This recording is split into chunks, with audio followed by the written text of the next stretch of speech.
हाँ फिजिक्स के तो लेक्चर होंगे, लेकिन ये ना अभी एक तो मतलब 2 4 5 दिन जो घटक हाँ बेटा, तो चलो देखिए जो हमारा चल रहा था, है ना,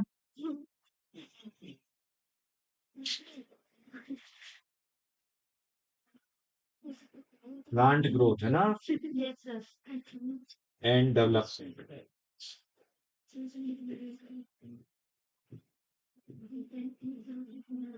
तो बेटा प्लांट ग्रोथ एंड डेवलपमेंट में आपको हमने पढ़ाया था, शुरू में आपने देखा पढ़ा कि ग्रोथ क्या होती है ना, अलग अलग टाइप के ग्रोथ थे, याद है? एक थी अरिथमेटिक ग्रोथ, एक थी ज्योमेट्रिक ग्रोथ।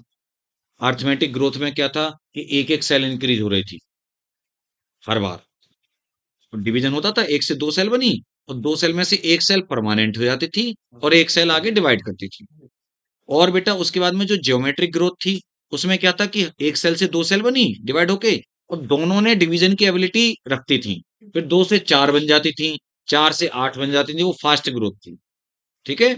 फिर हमने उसके अलावा ग्रोथ के अलग अलग पैरामीटर्स पढ़े, है ना, कि हमने पढ़ा था, याद है, कि 17,500 सेल्स पर आवर बढ़ जाती थी मेज के एपिकल मेरिस्टेम में। वाटरमेलन में साइज सेल का 3.5 लाख गुना हो जाता था जुवेनाइल से एडल्ट में, अगर हम देखें तो ये सब हमने कंडीशन है ना पढ़ी। इसके अलावा बेटा जो हमने बात आई प्लांट ग्रोथ रेगुलेटर्स की या प्लांट हार्मोन्स की, तो उसमें प्लांट ग्रोथ रेगुलेटर्स में आपने पढ़े दो कैटेगरी। कौन कौन सी दो कैटेगरी? एक ग्रोथ प्रमोटर्स और एक ग्रोथ इनहिबिटर्स। हालांकि बीच में हमने हेट्रोफिली वगैरह डेवलपमेंट वो सब प्लास्टिसिटी ये सब पढ़े, लेकिन ये बता दिए मैंने इसलिए वो तो थोड़ा रिवाइज करा रहा हूँ। तो देखिए आपने पढ़ा प्रमोटर्स। प्रमोटर्स वो होते हैं जो ज्यादातर ग्रोथ एक्टिविटी को प्रमोट करते हैं, जिसमें तीन आते हैं, ऑक्सिन, जिबरेलिन, साइटोकाइन। और बेटा जो ग्रोथ इनहिबिटर हैं, उसमें जो ज्यादातर ग्रोथ की एक्टिविटी को इनहिबिट करते हैं, तो आते हैं हमारे इथाइलिन और एब्सिसिक एसिड। तो हमने ऑक्सिन पढ़ा लास्ट क्लास में और हमने जिबरेलिन भी पढ़ा। ऑक्सिन सबसे ज्यादा बातें हमने ऑक्सिन के बारे में करते हैं हमेशा, क्योंकि वो पहला हार्मोन था जो कि डिस्कवर्ड हुआ, प्लांट हार्मोन। याद है हमने बताया था डार्विन, चार्ल्स डार्विन और फ्रांसिस डार्विन उसका बेटा, इन्होंने सबसे पहले किस पे वर्क किया था? ऑक्सिन पे। और नहीं, किस plant? Canary grass. Canary grass के कोलेप्टाइल को ऑब्जर्व किया था कि वो सनलाइट की तरफ, है ना, कर्वेचर शो कर रहा था। और उसके बाद में जो डिटेल ढंग से वो वेंट ने की थी उस पे स्टडी, एफ डब्ल्यू वेंट, जिसने ओट, ओट का या एविना, उसका बॉटनिकल नेम एविना होता ओट का। वैसे ओट को बोलते हैं जई, सुना है जई? जौ, जई, गेहूं, हाँ। तो ऐसे सीरियल है एक टाइप का, अनाज है जो कि जानवरों के चारे की तरह, है ना, जई यूज होती है। नहीं, जो अलग है बेटा, जई अलग होती है। जो अलग है, जो तो आप भी खा लेते हैं, मतलब उसमें उसका आटा, जौ का आटा या जौ का दलिया वलिया, इस टाइप से फाइबर अच्छा होता है। लेकिन जो जई है वो जानवरों के उसके लिए। लेकिन अब देखो, पता है धीमे धीमे अब जमाना वो चेंज हो रहा है। अब जो पहले हम लोग चारे में जानवरों को खिलाते थे ना, उन चीजों की डिमांड ज्यादा बढ़ गई है। ओट्स, ओट्स नहीं सुना तुमने? उसी के तो जई के ही बने हुए, वो जो एडवेड कर देते हैं, तो वही ओट्स कितने महंगे आते हैं। हाँ, वो बना के इनको रोल्ड ओट्स और वो करके उनको आप खा लो। तो देखो, अब वो ओट्स करके ओट्स ओट्स, लेकिन किसी बंदे को ये भी नहीं पता होगा शहरी लोगों को कि ओट्स ही वास्तव में जई है। ये हुआ है जो जानवरों के चारे की तरह हम खिलाते थे, खेतों में हम काट के लाते थे जानवरों के लिए, जई उगाते थे। याद है मुझे जब मैं छोटा था तब हमने भी काटी है जई। तो खैर उसके अलावा ना, तो ऑक्सिन तो खैर ग्रोथ रेगुलेटर है ही, काफी सारी एक्टिविटी पढ़ी है आपने, जिनमें से कि फेमस एक दो बातें बता दूं मैं आपको, रिमाइंड करा दूं, क्योंकि काफी दिन में क्लास हो रही है इसलिए। जैसे कि बेटा स्टेम कटिंग्स जो होती हैं उनमें रूटिंग इनिशिएट करना, as a rooting hormone, rooting initiate करना, है ना, स्टेम कटिंग्स में जो कटिंग कलम लगा देते हैं ना हम पौधे की उसकी, तो उस पर स्प्रे कर दो ऑक्सिन, तो रूटिंग बहुत जल्दी होगी। एपिकल डोमिनेंस का रिमूवल करना, मतलब एक्चुअली में एपिकल डोमिनेंस होती है ऑक्सिन की वजह से। अगर टिप्पर प्लांट के टिप्पर अपेक्स अगर है, तो उसकी वजह से लेटरल जो ऑर्गन्स हैं, एक्सिलरी साइड वाले, उनकी ग्रोथ नहीं हो पाती। अपेक्स की होती जाती है, लंबा होता चला जाता है पौधा, तो होती है एपिकल डोमिनेंस। लेकिन उसको अगर प्रूनिंग कर दें, ऊपर से कट कर दें, है ना, तो क्या होता है, लेटरल ब्रांचिंग होती है साइड में, वो थोड़ा मैंने बताया था ना डेंस या झबरीला होता है तो उससे टी टोबैको वगैरह में, इंडस्ट्री में इनमें यूज होता है, क्योंकि चाय और तंबाकू में तो उसके पत्तों का ही तो बेटा यूज है प्रोडक्शन में। तो ये कुछ ऐसे फेमस उसके वो थे, बाकी कई सारे उसके पॉइंट है। जिब्रेलिन, जिब्रेलिन आपने जो देखा था बेटा, वो आपको याद होगा कि जो डिस्कवरी हुई थी, तो डिस्कवरी में कुरोसावा, हाँ, कुरोसावा बंदा था, जापानी नाम है, आप देख रहे हैं। तो वहां पे देखा था कि जो राइस प्लांट थे ना, इन्फेक्टेड राइस प्लांट थे, जो कि फंगस से, फंजाई जिब्रेला फ्यूजिकोरोई से इन्फेक्टेड थे एक्चुअल में। तो वो क्या हो रहे थे कि एबनॉर्मली लॉन्ग होते जा रहे थे, बहुत लंबाई उनकी बढ़ती जा रही थी, बढ़ते जा रहे थे हाइट, लेकिन सीड नहीं बन रहे थे। अब फायदा क्या हुआ, भाई अनाज आप इसलिए तो उगाते हो कि इसलिए केवल उसकी लंबाई बढ़ जाए, या आप उसके ग्रेन सीड चाहिए। तो उन्होंने कहा व्हाट ए फुलिश, है ना, सीडलिंग, बोले ऐसे बोला होगा, व्हाट आर फुलिश सीडलिंग, बेवकूफ, क्या बेवकूफ पौधे हैं। तो बीमारी का नाम मैं बोल रहा हूँ, ऐसे शायद कहा होगा, तो बीमारी का नाम रख दिया गया राइस फुलिश सीडलिंग डिजीज, या foolish seedling disease of rice, या बेकेने, है ना, बेकेने डिजीज के नाम से जाना गया उसको, बीमारी को। बाद में पता चला कि ये फंगस तो कर ही रहा था इसमें इन्फेक्शन, लेकिन ये जो केमिकल सब्सटेंस था, ये फंजाई में मिला, लेकिन ये तो प्लांट का हार्मोन है, वास्तव में प्लांट में मिलता ही मिलता है ना, सीड्स वगैरह में काफी मिलता है, खास तौर पे सीड जर्मिनेशन भी एक उसका बहुत अच्छा पॉइंट मैंने ऐड भी कराया था, एनसीईआरटी में था नहीं, कि सीड जर्मिनेशन करना, है ना, जिबरेलिन का बहुत अच्छा फंक्शन है। और जो ड्वार्फ रह जाते हैं ना, म्यूटेंट, उनको लॉन्ग, क्योंकि इसका मेन काम है इलोंगेशन कराना, इंटरनोड, जो इंटरनोड होते हैं ना, उनका इलोंगेशन कराना। आप देखते हैं ये नोड होता है और ये इंटरनोड होते हैं, तो उनका इंटरनोड का इलोंगेशन कराना। तो शुगर केन, जब लंबाई अगर बढ़ेगी शुगर केन की बेटा, तो आप जानते हैं कि उसकी यील्ड भी बढ़ जाएगी, 20 टन पर एकड़ से उसकी उत्पादन, है ना, बढ़ रहा था उसकी यील्ड, जो कि बड़ी बात थी। ये सब एनसीईआरटी की पॉइंट बोल रहा हूँ ये वाले। अब बात करते हैं साइटोकाइनिन के बारे में। किसके बारे में, साइटोकाइनिन। तो बेटा रे, साइटोकाइनिन या जो ग्रुप है, that is also called kinetin. किस नाम से जानते हैं, काइनेटिन। तो देखिए, मैं आपको एक बात बता दूं, जैसा कि नाम इंडिकेट कर रहा है साइटोकाइनिन, ये देख रहा था अभी का है क्या ये, इंक है, बच गया ना, तो ठीक है, बच गया तो ठीक है लाली, नीचे गिरा तो है, अभी का ही टपका हुआ सा लग रहा है। हाँ, तो पता है मैं क्या बोल रहा था, इसको भी संभाल लो। एक पेपर मिल जाएगा हमें। कैसा पेपर, फेवर फेवर कैसा फेवर, फेवर ये टाइप का कि एक्चुअली क्या है, हमारे चैप्टर 4 में कुछ फैमिलीज बढ़ गई थे, और हमारा चैप्टर 4 के हम प्लांट थिंग ना। नहीं फैमिलीज बढ़ गई, हाँ, वो तो उसमें मॉर्फोलॉजी में बढ़ी है। जी जी जी सर, सर वो तो हमारे नोट्स बने हुए हैं जो है, लेकिन सर बढ़ गई फैमिलीज में, वो कौन कराए, तो फैमिली, वो करा दिए थे। एक दिन फैमिलीज पढ़ा देंगे, कोई बात नहीं। सर जरूर। हाँ पढ़ा देंगे, वो मतलब मैटर भी आपको पढ़ा देंगे, जो जो मेन मेन चीजें होंगी करा देंगे बेटा। ठीक है सर। हाँ, उन फैमिलीज को मुझे पता है, जो भी फैमिली, मैंने बताया तो था तभी स्टार्टिंग में कि कौन कौन सी वो ऐड होंगी। तो बेटा रे, देखिए साइटोकाइनिन या काइनेटिन, ये ग्रुप है, पता है ये जो नाम है, आपको इससे कुछ पता चला, साइटोकाइनिन, साइटोकाइनेसिस, साइटोकाइनेसिस बोले तो सेल डिवीजन, है ना, तो ये तो बंदे का नाम ही इससे आया, साइटोकाइनेसिस, यानी ये बेटा सेल डिवीजन को प्रमोट करने वाला है ना, सेल डिवीजन को इंड्यूस करने वाला एक कंपाउंड है, कौन, साइटोकाइनिन। तो ये देखे गए अलग अलग बेटा, प्लांट में भी देखे गए, और कौन सी वाली करानी है,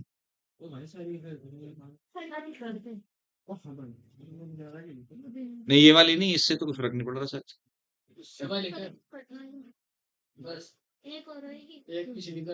ओए भाई मेरे, बस बस ठीक ठीक है। हाँ, एक इधर वाली तो चला दे। बस बस बस ठीक है, वैसे ही रहने दे। तो बेटा क्या बात कर रहे थे हम, देखिए। तो साइटोकाइनिन जो नाम है ना, तो ये साइटोकाइनिन, बस ठीक है, ऐसे ही रहने दो। ठीक है। तो बीच बीच में है ना फिर इंटरफेयर आता रहता है। तो बेटा साइटोकाइनिन, नाम मैंने बताया ना, साइटोकाइनेसिस से आया, सेल डिवीजन प्रमोट करने वाला ये सब्सटेंस है। और काफी सारे प्लांट में ये मिलता है। ठीक है। और देखिए, अलग अलग टाइप के सब्सटेंस होते हैं जो कि आर्टिफिशियली भी सिंथेसाइज किए गए, आर्टिफिशियली भी देखे जाते हैं, नेचुरली भी प्लांट के अंदर मिलते हैं। सबको कलेक्टिवली बोल दिया गया साइटोकाइनिन या काइनेटिन। लेकिन अगर मैं जैसे बात करूं ना कि इसका केमिकली नाम, शायद मैंने पहले बताया भी था, एनसीईआरटी के अकॉर्डिंग जो केमिकल नेम है इसका यह है ना, तो हाँ, N6 फरफ्यूरिल अमीनोप्यूरिन, है ना। फुरपुरी फुरपुरी करके याद रख लो। N6 फरफ्यूरिल aminopurine. तो जैसा कि नाम इंडिकेट कर रहा है, प्यूरिन, तुम्हें याद है डीएनए में होते हैं प्यूरिन और पायरिमिडिन। प्यूरिन्स होते हैं बेटा, प्यूरिन्स होते हैं एडेनिन एंड ग्वानिन, और पायरिमिडिन्स होते हैं, हाँ, साइटोसिन थायमिन एंड यूरेसिल। ये होते हैं, आप उधर बायोमोलिकुल में भी देखते हैं और मॉलिक्यूलर बायोलॉजी में भी पढ़ेंगे। तो यहाँ पर जो प्यूरिन्स हैं, जो बेटा प्यूरिन्स हैं, ये देखिए इसमें जो एडेनिन है खासतौर से, तो ये एडेनिन डेरिवेटिव है। कैसा है ये? Adenine derivative. या तो एडेनिन डेरिवेटिव बोले मैं, या फिर एडेनिन से रिलेटेड कंपाउंड्स, या फिर हम बोले प्यूरिन डेरिवेटिव। बात एक ही है। ठीक है, क्योंकि एडेनिन भी एक टाइप का प्यूरिन है। तो नेचुरली अगर हम बात करें प्लांट के अंदर मिलने वाला साइटोकाइनिन जो देखा गया, इंपॉर्टेंट है, जो आपके लिए भी है ना, याद रखना, वो था जिएटिन। कौन सा था? जिएटिन। बेटा रे, जियाटिन, कॉर्न कर्नेल। कॉर्न क्या होता है? मेज, भुट्टा। और उसका नाम पता क्या होता है? हाँ, जिया मेज। तो यहां से आप समझ गए, जिया है ना, जेडीए, यहां से नाम आया जिएटिन। एंड बेटा कोकोनट मिल्क। तो याद रखेंगे, एनसीईआरटी में भी लिखा हुआ है। तो इनसे ऑप्टेन हुआ जियाटिन, जो नेचुरली साइटोकाइनिन। वैसे जब इसकी डिस्कवरी हुई थी ना खास तौर से, तो बेटा जो स्कूग वगैरह, स्कूग और मिलर वगैरह है ना, उन्होंने वो की थी। खास तौर पे जो टोबैको पिथ कल्चर देख रहे थे कि सेल डिवीजन इंड्यूस हो रहा था, है ना, टोबैको पिथ कल्चर में। तो कैसे इंड्यूस हो रहा था ये देखा गया। एक्चुअली बताऊंगा अभी आपको मैं एक चीज, कि जब टिश्यू कल्चर लेते हैं ना, प्लांट का टिश्यू कल्चर, तो उसमें टिश्यू कल्चर में सेल डिवीजन लगातार होते हैं, प्रमोट होते हैं। तो उन्होंने देखा कि ऑक्सिन के साथ में कोई एक एक्सट्रैक्ट और अगर मिलाएं, तब टिश्यू कल्चर प्रमोट हो रहा था। अगर ऑक्सिन के साथ में क्या मिला देते हैं हम, एक कोई हम मिला देते हैं बेटा, आवाज को कम कर देते हैं। अगर ऑक्सिन के साथ में क्या मिला देते हैं, कोई एक्सट्रैक्ट मिला देते हैं। एक्सट्रैक्ट किसका? जैसे ईस्ट का एक्सट्रैक्ट ले लो आप, है ना। डीएनए भी यूज हो सकता है मॉडिफाइड, मतलब आप जानते हो डीएनए में तो प्यूरिन pyrimidine है ही ना। ठीक है। और अलग अलग आप ये मटेरियल यूज कर सकते हैं जो मैंने अभी बताए, है ना। वास्कुलर टिश्यूज का एक्सट्रैक्ट ले सकते हैं, वास्कुलर प्लांट मतलब। लेकिन जो सबसे पहले देखा गया था ना, आइसोलेट किया गया जैसे, तो पता है हेरिंग एक फिश थी। कौन थी herring fish?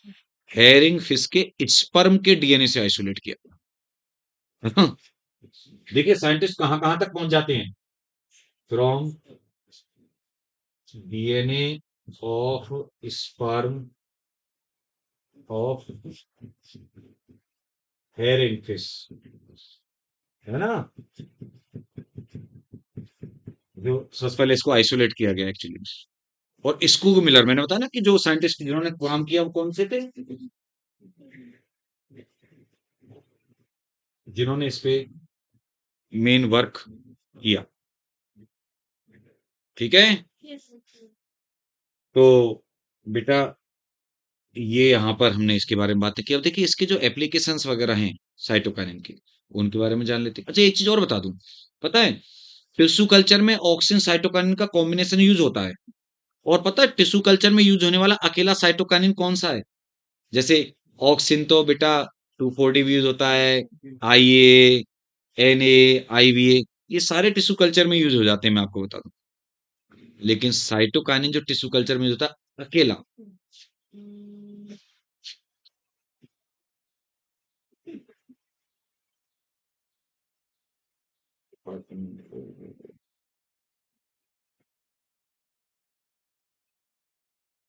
BAP is the only cytokinin. देखिए CK का मतलब क्या है, साइटोकाइनिन शॉर्ट, BAP बाप is the only cytokinin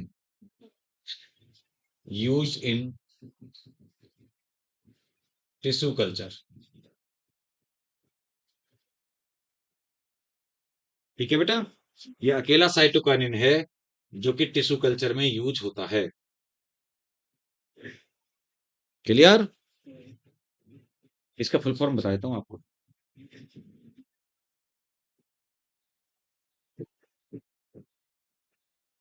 देखो इसमें प्यूरिन आ गया, बेंजाइल अमीनो प्यूरिन, क्या नाम है इसका, बेंजाइल अमीनो प्यूरिन। ठीक है, अब इसके साइटोकाइनिन के बेटा क्या फंक्शंस हैं, क्या एप्लीकेशंस हैं साहब इसके, सुनेंगे आप, ज्यादा नहीं है लेकिन फेमस है। जैसे कि हम बात करें, आपको पता है सेल डिवीजन है ना, सेल डिवीजन को प्रमोट करना, इंड्यूस करना, भाई सेल डिवीजन इंड्यूस करता है ना, लगातार सेल्स में सेल डिवीजन प्रमोट करेगा, चाहे टिश्यू कल्चर की बात हो, है ना। और देखिए खास तौर से मैं वो जो टिश्यू कल्चर वाला पॉइंट यहाँ बता देता हूँ, आप नोट कर सकते हैं। इसका मतलब क्या, एरो का बढ़ाएगा सेल डिवीजन, है ना बेटा। टिश्यू कल्चर में देखिए इसका साइटोकाइनिन और ऑक्सिन का रेशियो मैटर करता है बेटा।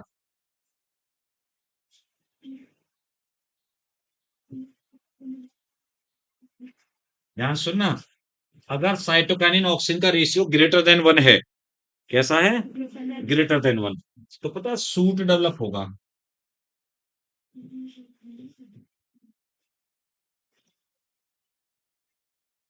अगर सपोज करिए साइटोकाइनिन ऑक्सिन का रेशियो लेस देन 1 है, तो रूट का डेवलपमेंट होगा। इसको मॉर्फोजेनेसिस भी कहते हैं, सेल डिवीजन एंड मॉर्फोजेनेसिस कह सकते हैं हम लोग। हाँ, और अगर मान लो बेटा साइटोकाइनिन ऑक्सिन का रेशियो एग्जैक्ट 1 है, कैसा है बेटा, 1, मतलब एक से ज्यादा भी नहीं है और कम भी नहीं है, एक है, इसका मतलब देखिए, अच्छा पहला जो मैंने बताया साइटोकाइनिन ऑक्सिन का रेशियो ग्रेटर देन 1, तो सूट डेवलप होगा। इसका मतलब क्या है, साइटोकाइनिन इज ग्रेटर देन, भाई एक से ज्यादा तभी तो आएगा तो साइटोकाइनिन ज्यादा है ऑक्सिन से, और एक से कम आएगा जब ऑक्सिन ज्यादा होगा साइटोकाइनिन से। और साइटोकाइनिन ऑक्सिन का रेशियो अगर 1 होगा तो नो सूट, है ना, एंड रूट, ये नाइदर सूट नॉर रूट, है ना, ओनली कैलस,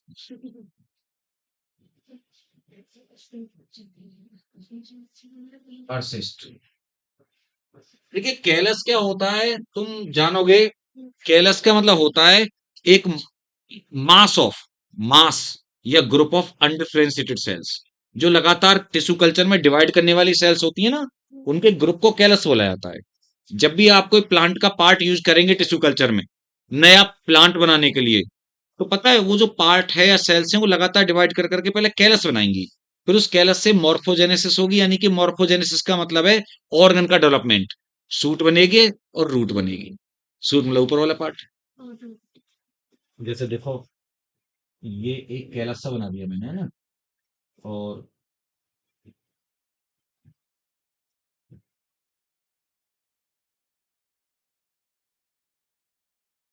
ये देखो ये सूट डेवलप करा दिया मैंने, ये नीचे को रूट, और ये कैलस। देखो ऐसे एक undifferentiated mass of cell callus, उससे ऊपर को क्या बना दिया मैंने, छोटे छोटे जो छोटे प्लांटलेट से बनते हैं, बहुत छोटे छोटे, ये हैं जो कि टेस्ट ट्यूब लेवल पे बन जाते हैं बहुत छोटे छोटे, ये होते हैं सूट, और नीचे को बन जाती है रूट, डेवलप हो जाती है। तो ये डिपेंड करता है इन हार्मोन के कंसंट्रेशन पे। बिना ऑक्सीजन साइटोकाइनिन के, अच्छा दोनों ही चाहिए, चाहिए दोनों, आप ये ना सोचें कि भाई सूट डेवलप कराना है तो केवल साइटोकाइनिन दे दो, रेशियो दोनों का चाहिए। तो ये साइटोकाइनिन के, अच्छा इसके अलावा देखिए साइटोकाइनिन का और एक इफेक्ट बता दें हम, इम्पैक्ट, दूसरा पॉइंट पता है, एपिकल डोमिनेंस को काउंटरैक्ट करना, काउंट्रैक्शन ऑफ एपिकल डोमिनेंस।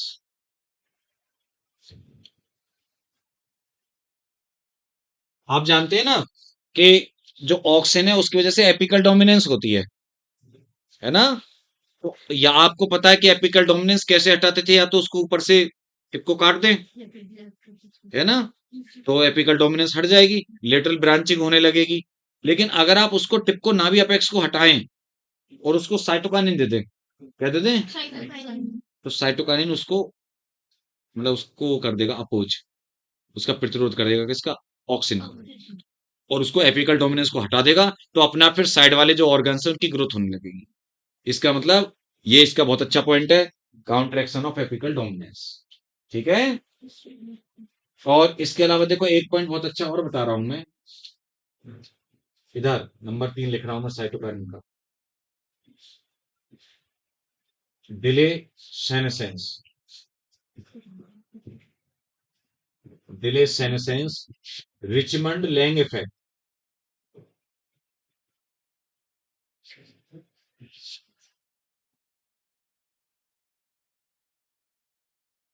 बेटा delay senescence Richmond Lang effect के नाम से फेमस है ये, एनसीईआरटी में ये नाम तो नहीं मिलेगा, और उन्होंने डिले सेनेसेंस हेडिंग को ही अब नहीं रखा है।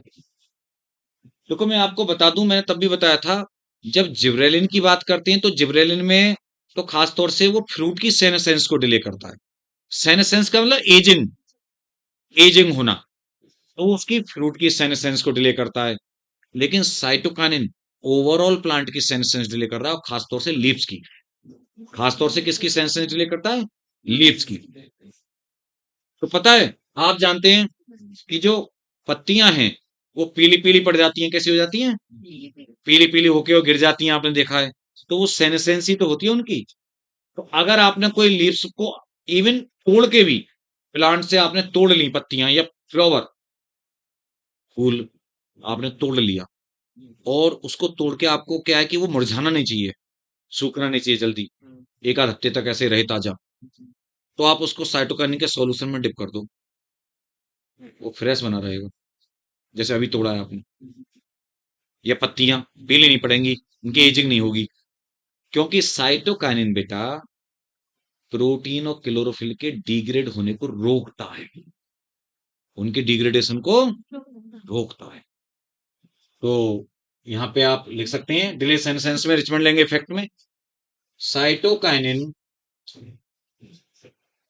डिले सेनेसेंस ऑफ, सेनेसेंस या एजिंग, मैंने बताया था आपको, of plant parts, of plant parts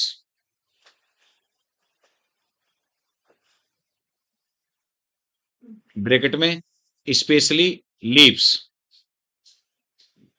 specially leaves comma flowers etcetera. Plant parts bracket में स्पेशली, आ जाओ बेटा, specially leaves comma flower etcetera, bracket close.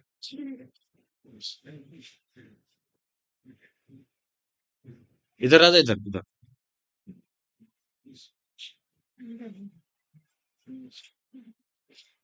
By, अभी सेंटेंस कंप्लीट करो।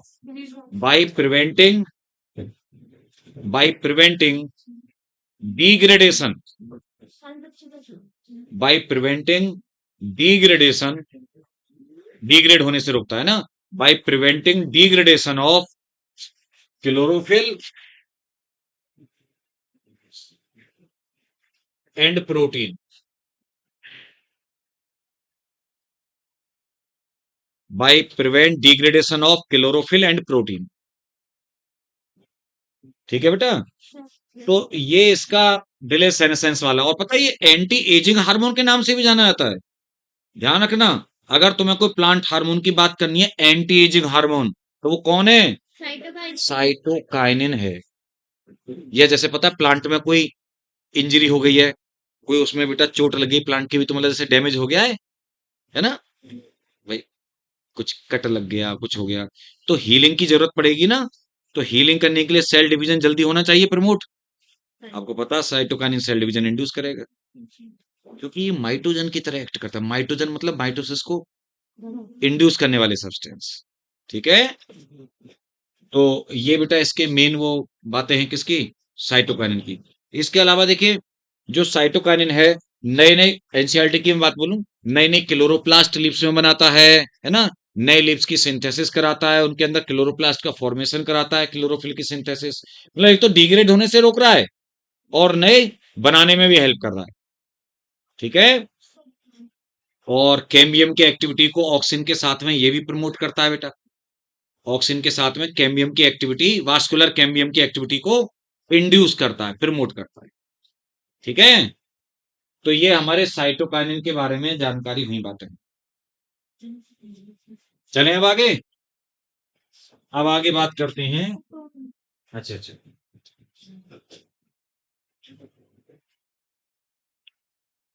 अब हम बात करते हैं किसकी? इथाइलिन की।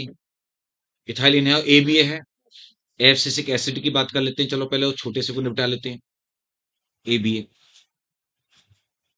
उसके बारे में ज्यादा जानकारी इतनी नहीं है, कमी है। इथाइलिन में पॉइंट काफी सारे हैं।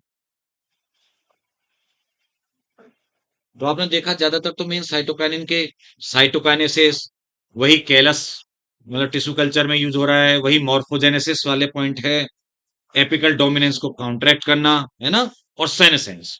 ये मतलब तीन चार ऐसे इसके धमाकेदार पॉइंट है।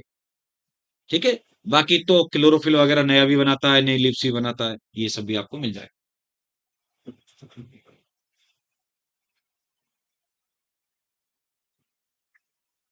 अच्छा, इस चैप्टर में से क्वेश्चन खूब सारे आते हैं बेटा।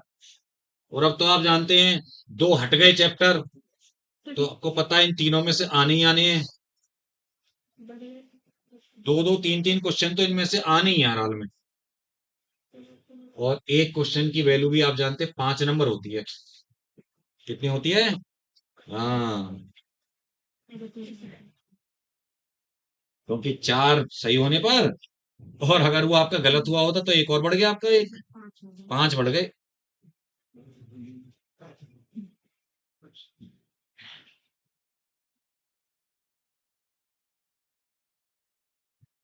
क्योंकि एक नंबर की वैल्यू है।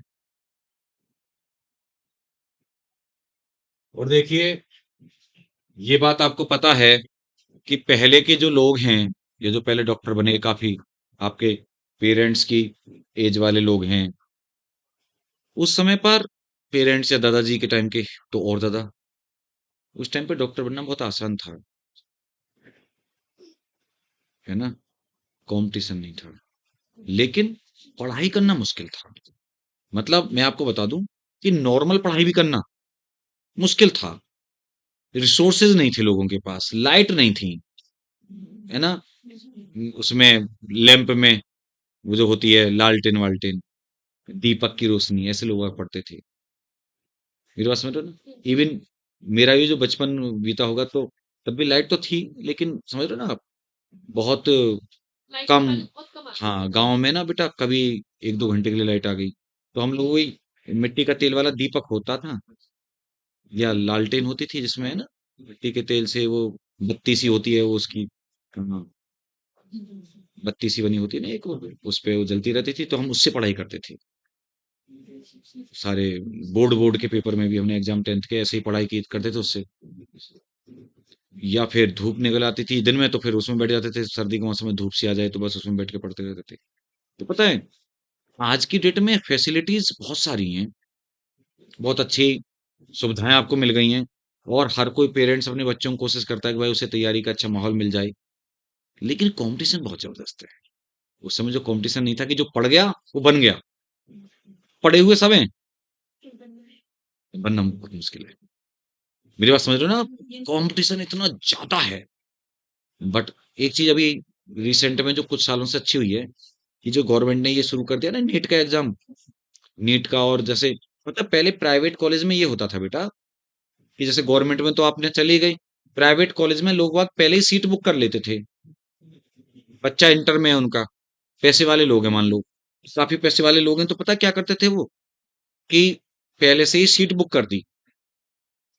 तो फीस तो होती थी 4-5 लाख रुपए, 3 लाख रुपए सालाना, 3 लाख 2.5 लाख रुपए सालाना। लेकिन डोनेशन चलती थी कि 20 लाख की, 40 लाख की, 50 लाख की डोनेशन ऐसे होती थी।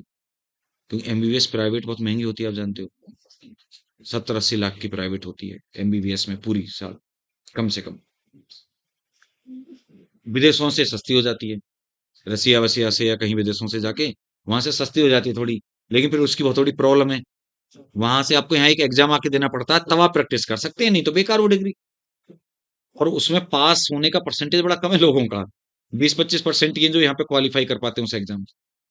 बाकी फिर विदेशों में ही करो जाओ, इंडिया में आके नहीं कर सकते, है ना? आपका वो काम का नहीं, इसीलिए लोग बाग फिर यहाँ से प्राइवेट भी करना चाहते हैं। तो चाहे उसको बच्चे को एबीसीडी भी नहीं आती अपना नाम लिखना, वो भी डॉक्टर बन सकता था प्राइवेट में पैसे की दम। अब क्या है, चाहे कोई कितना भी पैसा लेके घूम रहा है, उसे नीट क्वालिफाई तो करना ही पड़ेगा।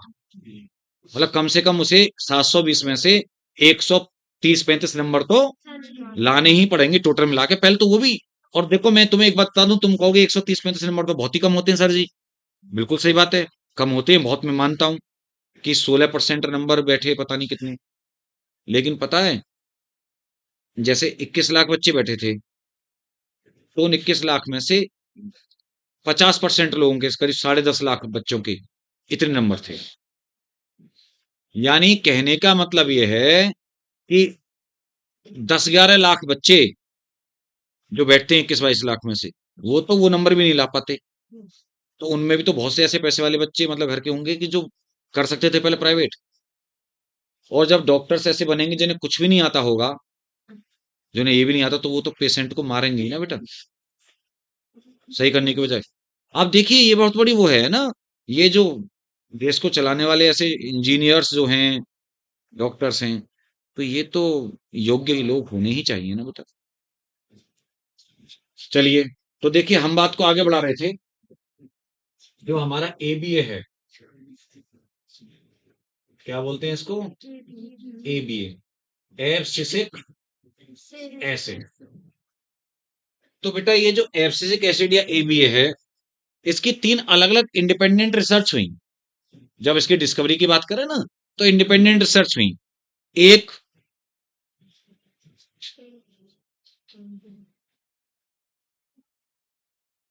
एब्सिसन 2 इनहिबिटर, आपको एनसीईआरटी में मिल जाएगा, इनहिबिटर भी है डॉर्मिन। पता है 3 नामों से इंडिपेंडेंटली इसको है ना डिस्कवर्ड किया गया, एब्सिसन 2 इनहिबिटर भी, डॉर्मिन के नामों से। और कलेक्टिवली इनको क्या बोल दिया गया, एब्सिसिक एसिड, ये भी है। और तीनों ही काम है, मतलब एब्सिसन, एब्सिसन का मतलब प्रीमेच्योर फॉल करा देना। तुम्हें याद है ना कि ऑक्सिन प्रीमेच्योर फॉल को रोकता था, टाइम से पहले लीव्स फ्लावर फ्रूट उनको प्लांट के ऊपर है ना झड़ने से रोकता था, गिरने से। तो ये इनको गिराएगा, ये उल्टा काम करेगा, क्योंकि ये तो इनहिबिटर ज्यादातर इसके काम तो वो वाले ना दूसरे वाले। तो ये जब वो प्लांट पार्ट को जल्दी से जल्दी गिराएगा, वीक करेगा उनके डंठल को, उसको बोलते हैं एब्सिशन होना। ठीक है, तो इसका मतलब ऑक्सिन का अपोजिट काम कर रहा है उस मामले में ये। अच्छा, इनहिबिटर ज्यादातर ये जो फिजियोलॉजिकल एक्टिविटीज है उनको इनहिबिट करता है। क्या करता है? इनहिबिट करने का काम करता है ज्यादातर बेटा एक्टिविटीज को। और डोरमिन मतलब डोरमेंसी कराना। क्या कराना? डोरमेंसी कराना। तो पता है एबीए का बहुत बड़ा रोल है सीड और बड डोरमेंसी को प्रमोट करना। It promote seed dormancy and bud dormancy. Dormancy मतलब वही रेस्टिंग में रखना। तो इसका मतलब ये है कि ये पता है तुम्हें, जिब्रेलिक एसिड जो था जिब्रेलिन, वो सीड डोरमेंसी को ब्रेक करके सीड का जर्मिनेशन कराता था, और बड डोरमेंसी को ब्रेक करता था, बड की स्प्राउटिंग कराता था, है ना बेटा? तो ये सीड और बड डोरमेंसी को ब्रेक करता था जिब्रेलिन, लेकिन ये उसे बढ़ावा देता है, जर्मिनेट नहीं होने देगा सीड को, बड को हिलने नहीं देगा, स्प्राउट नहीं होने देगा।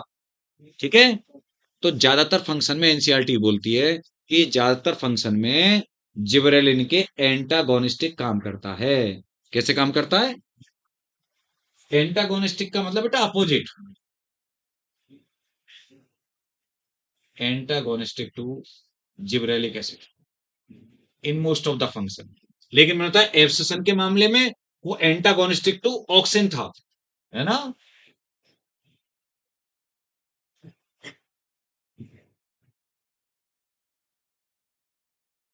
अच्छा, और इसका एक फेमस काम बताओ। अच्छा, एक और चीज है, आप ये मत सोचना कि अगर डोरमेंसी है, जैसे सीड वगैरह डोरमेंसी है, तो क्या वो गलत ही बात है? नहीं, एक बताओ, अगर डोरमेंसी नहीं होगी, मतलब डोरमेंसी भी तो होना जरूरी है कि उसको पूरा टाइम मिल जाता है मैच्योर होने का, तब जाके जर्मिनेट करे। नहीं तो तभी के तभी अगर इमेच्योर ही जर्मिनेट कर जाएगा तो कहाँ से डेवलपमेंट हो पाएगा? तो बेटा ये भी एडवर्स कंडीशंस को टॉलरेट, क्योंकि जब मान लो कंडीशंस एडवर्स हैं तो वो डोरमेंसी में चले गए सीड या बड, जिससे कि वो एडवर्स कंडीशन को सहन कर सकें। फिर जब दोबारा से फेवरेबल कंडीशन आएंगी तब वो जर्मिनेट कर जाएंगे।